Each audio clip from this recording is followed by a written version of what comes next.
प्यारे बच्चों, मैं डॉक्टर अंकिता राय, प्रवक्ता गणित, राजकीय जुबली इंटर कॉलेज गोरखपुर से हूँ। बच्चों, आज हम कक्षा 11 के गणित विषय के अध्याय 1 समुच्चय सेट्स का भाग 3 अध्ययन करेंगे। बच्चों, यह जो है इस अध्याय का अंतिम भाग है। इस भाग को शुरू करने से पहले बच्चों, हमने भाग 1 में, भाग 2 में क्या क्या जाना उसे एक बार दोहरा लेते हैं। बच्चों, हमने भाग 1 में जाना कि समुच्चय होता क्या है, समुच्चय निर्माण की विधियों को भी जाना।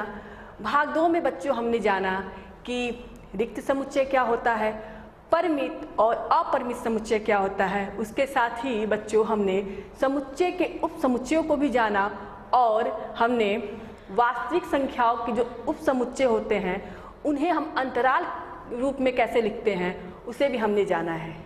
इस भाग के जो चर्चा का बिंदु है वो है घात समुच्चय, सार्वत्रिक समुच्चय, वेन आरेख, समुच्चयों पर संक्रियाएं, समुच्चयों का सम्मिलन, समुच्चयों का सर्वनिष्ठ, समुच्चयों का अंतर। चलिए बच्चों, इसी क्रम में आगे बढ़ते हैं और अपना जो पहला टॉपिक है उसे शुरू करते हैं, घात समुच्चय पावर सेट। समुच्चय 1 के उप समुच्चय के संग्रह को A का घात समुच्चय कहते हैं। इसे PA से निरूपित करते हैं। PA का प्रत्येक अवयव एक समुच्चय होता है। क्या कहा गया बच्चों कि कोई सेट है, हमारा समुच्चय है, उसके उप समुच्चय, जो भी उसके उप समुच्चय होंगे उन्हें हम एक साथ संग्रह के रूप में लिख लेंगे तो उसे ही हम क्या कहेंगे, उसे ही कहेंगे उसका घात समुच्चय पावर सेट। इसे PA से निरूपित करते हैं। ये देखिए, ये इसका प्रतीक चिन्ह है, PA से निरूपित करते हैं। और चूंकि देखिए अभी कहा गया कि जो भी A का उप समुच्चय है उसे ही संग्रह करना है। तो जब उप समुच्चय भी क्या होता है, समुच्चय होता है, तो उसके अवयव क्या होंगे, उसके अवयव क्या होंगे, समुच्चय ही होंगे। अब आते हैं बच्चों, एक उदाहरण देखते हैं। A बराबर 1 2 के घात समुच्चय लिखिए। इसी का घात समुच्चय लिखना है तो पहले क्या करना होगा बच्चों, इसके कौन कौन से उप समुच्चय बनेंगे इसे देखना होगा। चलिए करते हैं हल। हमने भाग 2 में किसी समुच्चय के उप समुच्चय को लिखना सीखा था कि कैसे हम किसी समुच्चय के उप समुच्चय बना सकते हैं। देखिए बच्चों, एक चीज हमने ये जानी थी कि किसी भी समुच्चय का 2 उप समुच्चय तो हमेशा ही बनेगा। एक रिक्त समुच्चय फाई, दूसरा वह स्वयं, यानी यहाँ पे स्वयं यानी क्या, 1 2। उसके बाद देखते हैं और कौन कौन से इसके उप समुच्चय बन सकते हैं। अगर हम सिंगलटन सेट बोले, एकल समुच्चय, देखिए ये और ये 2, इसे हम क्या करेंगे, संग्रह को इस प्रकार से कोष्टक में लिख देंगे, क्योंकि इसी प्रकार से समुच्चय को लिखते हैं, पावर सेट है ये। और यहाँ लिख देंगे PA। ये क्या हो गया, जो A समुच्चय था उसके घात समुच्चय इस प्रकार से होंगे बच्चों। इसके और यही 4 जो हैं, 5 1 2 1 और 2, यही इसके उप समुच्चय होंगे। इसके अलावा कोई उप समुच्चय नहीं होगा। तो इसी प्रकार से इसे लिखेंगे। आगे बढ़ते हैं बच्चों। यदि समुच्चय A ऐसा है कि Na=m, यानी Na=m यानी जो नंबर ऑफ एलिमेंट है, अवयवों की संख्या है वो क्या है, m है, तब NPA यानी जो घात समुच्चय के अवयव की संख्या क्या होगी, 2 टू द पावर m होगी, 2 टू द पावर m।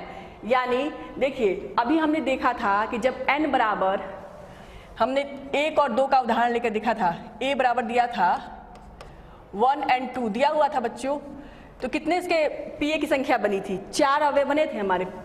तब दिस इंप्लाइज दैट PA बराबर, अभी हमने देखा है कि PA बना है आपका कर्ली ब्रैकेट 5 1 2 1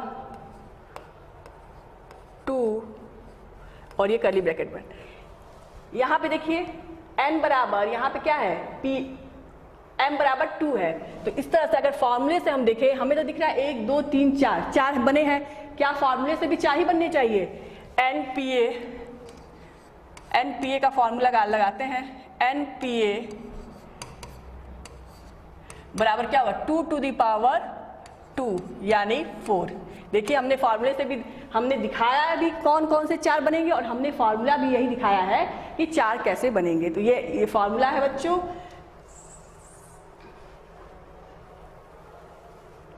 अब आते हैं सार्वत्रिक समुच्चय यूनिवर्सल सेट। अब जाने यूनिवर्सल सेट होता क्या है।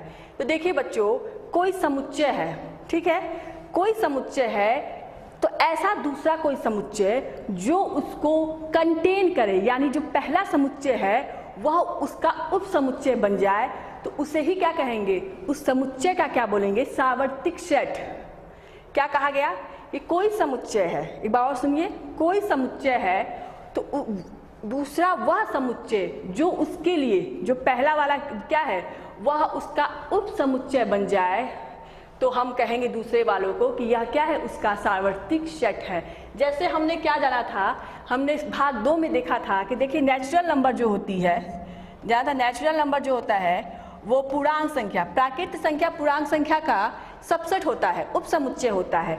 तो ये क्या है? इसका उप समुच्चय है, तो इसे हम क्या कह सकते हैं? इसे हम कह सकते हैं सार्वत्रिक सेट, यूनिवर्सल सेट किसका? n का। एक और चीज बच्चों हमने जानी थी कि n किसका सबसेट? q, परिमेय संख्याओं का भी सबसेट होता है, यानी परिमेय संख्या भी क्या बन सकता है? इसके लिए सार्वत्रिक सेट, यूनिवर्सल सेट बन सकता है। इससे हम इन दोनों से हमें क्या निष्कर्ष निकला बच्चों? यह निकला कि किसी भी सेट के लिए उसका यूनिवर्सल सेट यूनिक नहीं है, एक से अधिक हो सकते हैं, बस एक ही कंडीशन क्या है कि वह उसका सबसेट बने। देखिए यह भी यूनिवर्सल सेट बन रहा है n के लिए, और प्राकृतिक संख्या के लिए ये भी क्या बन रहा है? उसका यूनिवर्सल सेट बनना है। अगर मैं, और हमने एक चीज और देखी थी कि Z is subset of Q, यानी पूर्णांक संख्या जो होती है परिमेय संख्या के सबसेट होता है। तो क्या है, अगर Z और इन दोनों की बात करें तो ये क्या हो जाएगा? ये हो जाएगा Z के लिए यूनिवर्सल सेट, यानी जो Q है N का भी यूनिवर्सल सेट है और Z का भी यूनिवर्सल सेट है। इस प्रकार से हम अपने यूनिवर्सल सेट को समझ सकते हैं। अब आते हैं बच्चों, एक उदाहरण से समझते हैं। और समुच्चय A बराबर दिया है 1 3 5, B बराबर 2 4 6, C बराबर 0 2 4 6 8 प्रदत्त है। इन तीनों समुच्चय A, B और C के लिए निम्नलिखित में से कौन सा या कौन से सार्वत्रिक समुच्चय लिए जा सकते हैं? हमें बताना है कि A, B, C के लिए इन सब में से कौन कौन से सार्वत्रिक समुच्चय बनेगा। तो देखा जाए A, B, C किस किस में कंटेन हो रहा है, तो देखते हैं। चलिए A को लेते हैं, पहला लेते हैं, पहले इसे लेते हैं। देखिए A में क्या है? 1 3 5, 1 भी है, 3 भी है, 5 है, यानी यह क्या हो सकता है? A के लिए सार्वत्रिक समुच्चय बन सकता है। B को देखते हैं, B में है 2 4 6, यहाँ 2 है, यहाँ 4 है, यहाँ 6 है, यानी B के लिए यह क्या हो सकता है? B के लिए भी यह सार्वत्रिक समुच्चय बन सकता है। C के लिए देखते हैं 0 4 8 6, 0 2 4 6 8। तो देखिए 0 है, 2 है, 4 है, 6 है, लेकिन 8 इसमें नहीं है, यानी C के लिए यह सार्वत्रिक समुच्चय नहीं बन सकता। यानी किसके लिए बन सकता था? A के लिए बन सकता था और B के लिए, ठीक है। अब देखते हैं 5 हमने जाना था रिक्त समुच्चय, यानी इसमें कोई अवयव ही नहीं है। जब इसमें कोई अवयव ही नहीं है तो किसी का भी सार्वत्रिक समुच्चय, किसी का भी A, B या C किसी का भी सार्वत्रिक समुच्चय नहीं बनेगा। चलिए अब तीसरे पे चलते हैं, इसे लेते हैं, देखते हैं 1 3 5, 1 भी है यहाँ, 3 भी है यहाँ, 5 भी है, ये A का सार्वत्रिक समुच्चय बन सकता है। B 2 4 6, 2 यहाँ है, 4 यहाँ है, 6 यहाँ है, यानी ये B का भी सार्वत्रिक समुच्चय बन सकता है। C 0 2 4 6 8, 0 भी है, 2 भी है, 4 भी है, 6 भी है, 8 भी है। C के भी सारे अवयव में है, यानी यह C का भी, यानी इसके लिए क्या है? A, B और C तीनों के लिए ये क्या हो सकता है? सार्वत्रिक समुच्चय बन सकता है। चलिए अब इसे देखते हैं 1 3 5, 1 भी है, 3 भी है, 5 भी है, ये क्या हो सकता है? ये जो है A का सार्वत्रिक समुच्चय बन सकता है। B के लिए देखते हैं 2 4 6, 2 यहाँ है, 4 यहाँ है, 6 यहाँ है, यानी बी का भी सावित्रिक समुच्चय बन सकता है। सी के लिए देखिए, सी में क्या है, 0, यहाँ 0 नहीं है, मुझे एक ही अवयव मिल गया, यह क्या होगा, अवयव नहीं है, तो हम कह सकते हैं सीधे या सी का सावित्रिक समुच्चय नहीं बनेगा। तो इस प्रकार से बच्चों हम देखते हैं कि किसका सावित्रिक समुच्चय बनेगा, किसका सावित्रिक समुच्चय नहीं बनेगा। यही तरीका है देखने का। चलिए आगे बढ़ते हैं, आते हैं वेन आरेख, वेन डायग्राम। समुच्चयों के बीच अधिकांश संबंधों को आरेख होगा बच्चों, आरेख द्वारा निरूपित किया जाता है, जिन्हें वेन आरेख कहते हैं। वेन आरेख का नाम अंग्रेज तर्कशास्त्री जॉन वेन के नाम पे इनका नाम वेन आरेख रखा गया है, नाम पर रखा गया है।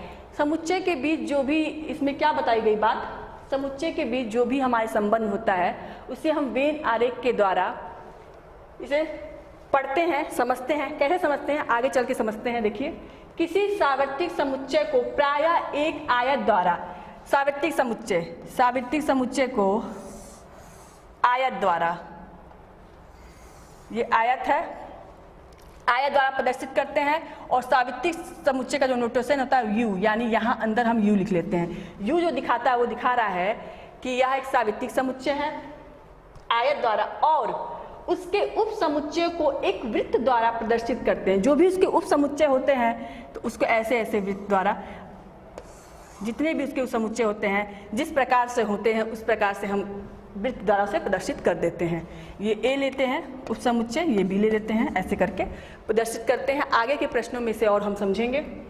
चलिए, समुच्चयों पर संक्रियाएं, ऑपरेशन ऑन सेट। चलिए, समुच्चयों पे कौन कौन सी संक्रियाएं होती हैं उन्हें पढ़ लेते हैं। समुच्चयों का सम्मिलन, यूनियन ऑफ सेट्स। यदि ए और बी कोई दो समुच्चय हैं तब ए और बी का सम्मिलन वह समुच्चय है जिसमें ए के सभी अवयव के साथ बी के सभी अवयव हों तथा उभयनिष्ठ अवयव को केवल एक बार लिखा गया हो। क्या बात कही गई बच्चों, कि ए और बी का जो सम्मिलन होता है उसे हम कैसे हम देखते हैं, कैसे प्राप्त होता है हमें। ए के अवयव होते हैं उसमें, बी के अवयव होते हैं, और जो ए और बी में जो उभयनिष्ठ होते हैं, यानी जो ए में भी हैं वो बी में भी हैं, उन्हें हम दो बार नहीं लिखते हैं, उन्हें भी हम एक ही बार लिखते हैं। और इस प्रकार से हम ए और बी का सम्मिलन हम प्राप्त करते हैं। बच्चों, हमने भाग 1 में जाना था कि कभी भी जब हम कोई समुच्चय लिखते हैं तो किसी अवयव को दो बार नहीं लिखते हैं। इसीलिए जब ए सम्मिलन बी करते हैं तो जो भी अवयव ए और बी के उभयनिष्ठ होते हैं उन्हें दो बार ना लिखकर हम एक ही बार लिखते हैं। चलिए, प्रतीकात्मक रूप में हम इसे ए यूनियन बी पढ़ते हैं अंग्रेजी में, या उसका चिन्ह होता है, सम्मिलन का चिन्ह है ये, ए यूनियन बी लिखते हैं। और इसे ए सम्मिलन बी पढ़ते हैं, हिंदी में पढ़ते हैं ए सम्मिलन बी, इंग्लिश में पढ़ते हैं ए यूनियन बी। और यह क्या होता है, यूनियन का चिन्ह है। चलिए आगे एक उदाहरण से समझते हैं। यहां बच्चों एक फिगर दिखाया हुआ है, यू, मैंने बताया था आयत, जो आयत होता है और ये यू है, तो ये क्या दिखा रहा है, ये सावित्रिक सेट है जिसके एक उप समुच्चय है और बी उप समुच्चय है। और देखिए ये जो आपका शेडेड एरिया है ब्लू कलर से, ये हमारा दिखा रहा है ए यूनियन बी, ये जो दिखा रहा है ए यूनियन बी को। और ये जो ओवरलैपिंग है, ओवरलैपिंग का यहाँ पे देखिए ये जो पार्ट है पूरा, वो उभयनिष्ठ अवयव है जो ए में भी है और बी में भी से ओवरलैप करके दिखा दिया गया कि देखिए एक ही बार आ रहा है, इस प्रकार से एक ही बार आ रहा है। और इधर के अवयव ऐसे हैं जो बी में नहीं है, और इधर के अवयव, यानी ये जो पूरा पार्ट है, जो कलर्ड पार्ट है पूरा, ये हमारा ए यूनियन बी को दिखाता है। चलिए एक उदाहरण समझते हैं।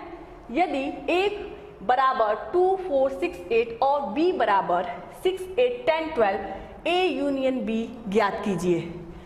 तो ए यूनियन बी किस प्रकार से ज्ञात करेंगे बच्चों, ए यूनियन बी बराबर, पहले कर्ली ब्रैकेट लगा लेंगे और देखिए 2 इसमें है, इसमें नहीं है, लिख लिया।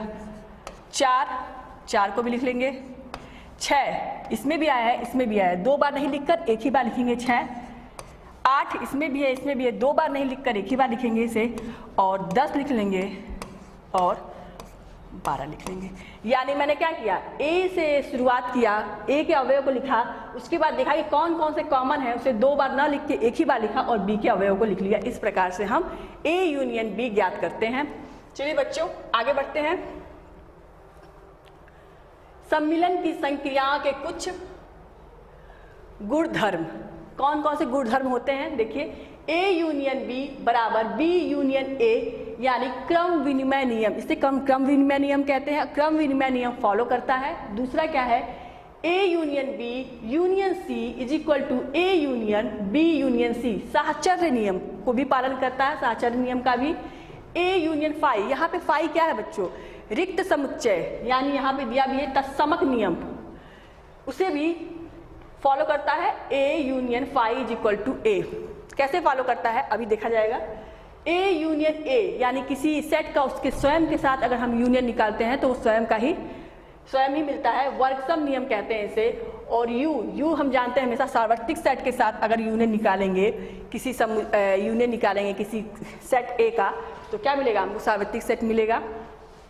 यू का नियम इसे कहते हैं। चलिए आगे बढ़ते हैं बच्चों।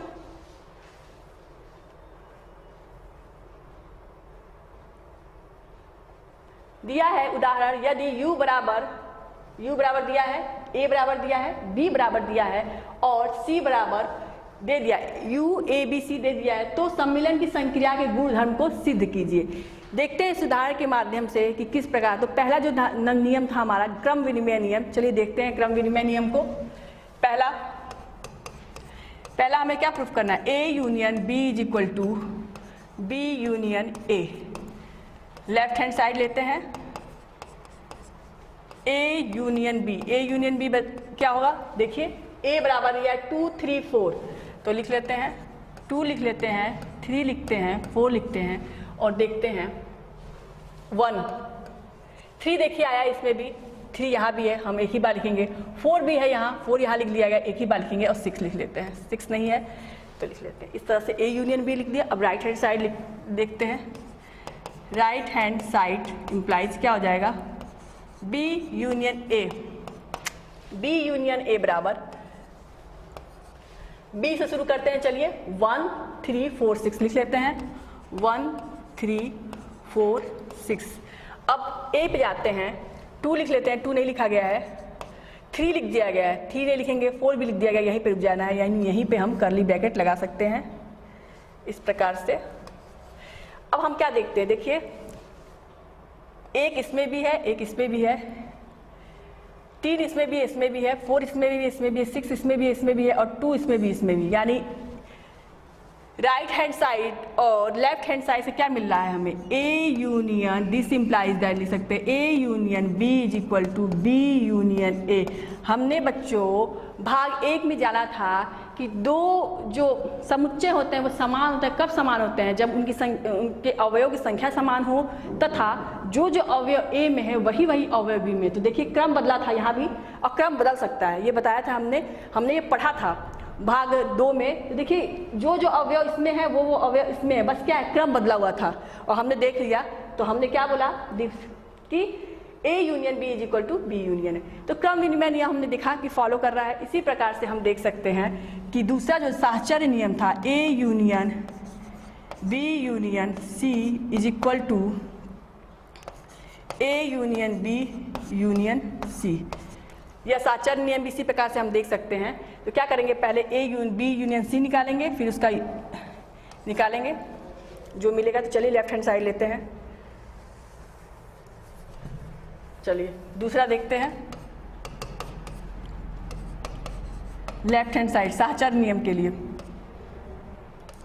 ए यूनियन बी यूनियन सी, तो क्या होगा, A union B union C पहले लिख लेते हैं। बी यूनियन सी क्या होगा, देखिए बी यहाँ पे 1 3 4 6 है और सी है 1 4 5, तो 1 1 दोनों में है, एक बार लिखेंगे। 3 लिख लेते हैं, 4 लिख लेते हैं, 6। पहले मैंने बी को लिख लिया, हमने बी को लिख लिया। अब क्या करते हैं बच्चों, 1 लिखा जा चुका है, 4 लिखा जा चुका है, 5 नहीं लिखा गया तो 5 को लिख लेते हैं। ये इस प्रकार से हमारा ये हो गया बी यूनियन सी। अब ए के साथ यूनियन कर लेते हैं। ए में क्या है बच्चों 2 3 4, तो पहले 2 3 4 लिख लेते हैं। 2 3 4 लिख लिया। अब देखिए उसके बाद 1 नहीं लिखा गया, 1 लिख लिया यहाँ पर। 3 लिखा जा चुका है, 4 लिखा जा चुका है, 6 लिख लेते हैं और 5 लिख लेते हैं। इस प्रकार से बच्चों हमारा हो गया A union B union C. अब आते हैं राइट हैंड साइड पर। राइट हैंड साइड क्या था, A union B union C. तो पहले हम ए यूनियन बी निकाल लेते हैं। ए यूनियन बी निकालिए।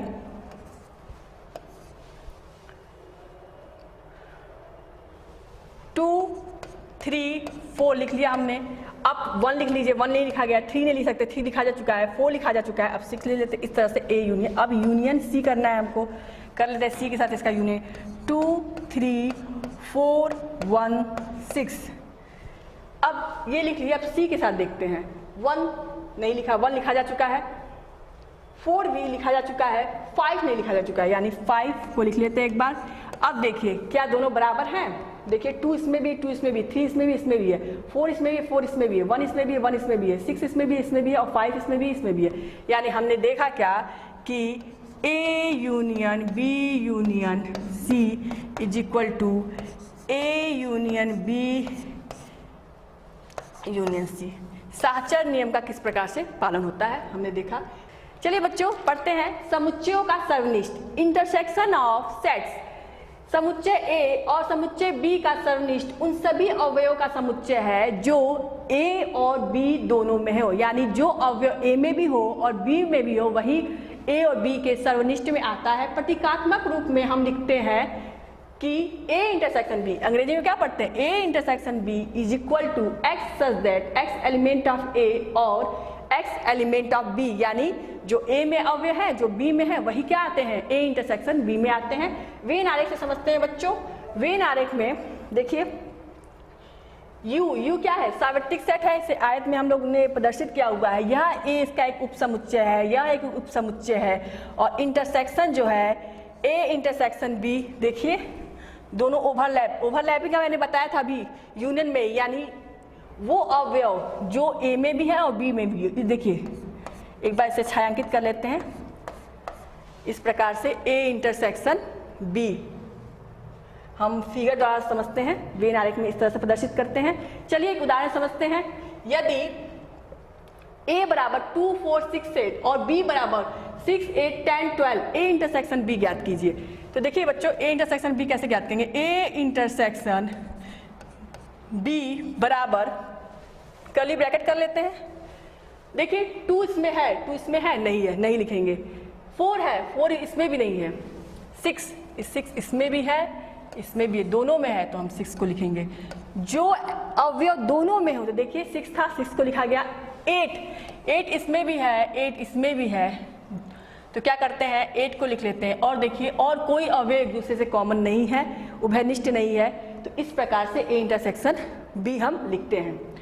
अब देखिए बच्चों एक चीज दी गई है, यदि ए और बी ऐसे दो समुच्चय है कि ए इंटरसेक्शन बी बराबर 5 यानी ए इंटरसेक्शन बी बराबर जो हमको रिक्त समुच्चय मिल रहा है, दोनों में रिक्त समुच्चय का मतलब क्या है कि दोनों में कोई भी अवयव कॉमन नहीं है, उभयनिष्ठ नहीं है, तो हम ए और बी असंयुक्त समुच्चय कहलाते हैं। यानी ए और बी क्या कहलाते हैं कि असंयुक्त समुच्चय, दोनों क्या है असंयुक्त है। वेन आरेख में किस तरह से दिखाते हैं बच्चों, देखिए आयत बनाते हैं, यू लिख लेते हैं और दोनों क्या है एक दूसरे से, देखिए ये इसे ए लिख लेते हैं, इसे बी लिखते हैं, ये इस प्रकार से वेन आरेख पे हम प्रदर्शित करते हैं। देखिए दोनों का कोई भी भाग एक दूसरे से टच नहीं है, इसका मतलब है कि दोनों क्या है एक दूसरे से असंयुक्त हैं। चलिए आगे बढ़ते हैं बच्चों। सम्मिलन की संक्रिया के कुछ गुणधर्म देखते हैं। सम्मिलन भी क्या करता है, क्रम विनिमय नियम, A intersection B is equal to B intersection A होता है, क्रम विनिमय नियम का पालन करता है। A intersection B intersection C is equal to A intersection B intersection C, यानी साहचर्य नियम का पालन करता है। और फाई इंटरसेक्शन यानी रिक्त समुच्चय के साथ, आप खुद सोचिए, रिक्त समुच्चय के साथ किसी समुच्चय का आप इंटरसेक्शन निकालें, कॉमन खोजने की कोशिश करें, क्या मिलेगा? रिक्त में तो कुछ है ही नहीं, जब कुछ है ही नहीं तो कुछ कॉमन मिलेगा ही नहीं, इसीलिए क्या आता है? फाई आता है इस प्रकार से। और किसी समुच्चय का आप स्वयं के साथ, यानी आप खुद सोचिए कि आप अपने आप को आप शीशे में देखिए, आप अपने क्या पूरा पाएंगे, उसी तरह क्या होता है किसी समुच्चय का उसके स्वयं के साथ कॉमन भाग देगा तो खुद स्वयं मिलता है, इस प्रकार से इसे कहते हैं वर्गसम नियम। और किसी सार्वत्रिक सेट के साथ इंटरसेक्शन निकालेंगे, उसके उपसमुच्चय के साथ वही उपसमुच्चय मिलेगा, तो इस प्रकार से इसे कहते हैं यू का नियम। और ये है आपका वितरण या बंटन नियम। वितरण बंटन नियम में क्या होता है? A intersection B union C बराबर होता है A intersection B union A intersection C, इस प्रकार से होता है बच्चों। चलिए अब आते हैं बच्चों समुच्चयों का अंतर, डिफरेंस ऑफ सेट्स। समुच्चय A और B का अंतर उन अवयव का समुच्चय है जो A में है किंतु B में नहीं है। यानी अंतर में क्या होता है? अगर समुच्चय A का अंतर समुच्चय B से निकालते हैं तो वह अवयव मिलेंगे जो A में है लेकिन B में नहीं है। A में है किंतु B में नहीं है। प्रतीकात्मक रूप में हम लिखते हैं, किस प्रकार से लिखते हैं? A माइनस B, इस प्रकार से लिखते हैं। और पढ़ते हैं कैसे? A अंतर B पढ़ते हैं। तो चलिए यहाँ पे दिया हुआ है यदि A बराबर 1 2 3 4 5 6, B बराबर 2 4 6 8, A माइनस B और B माइनस A ज्ञात करना है। चलिए A माइनस B ज्ञात करते हैं। A माइनस B, देखिए बच्चों क्या कहा गया? A में है किंतु B में नहीं है। तो कौन कौन से A में है? देखिए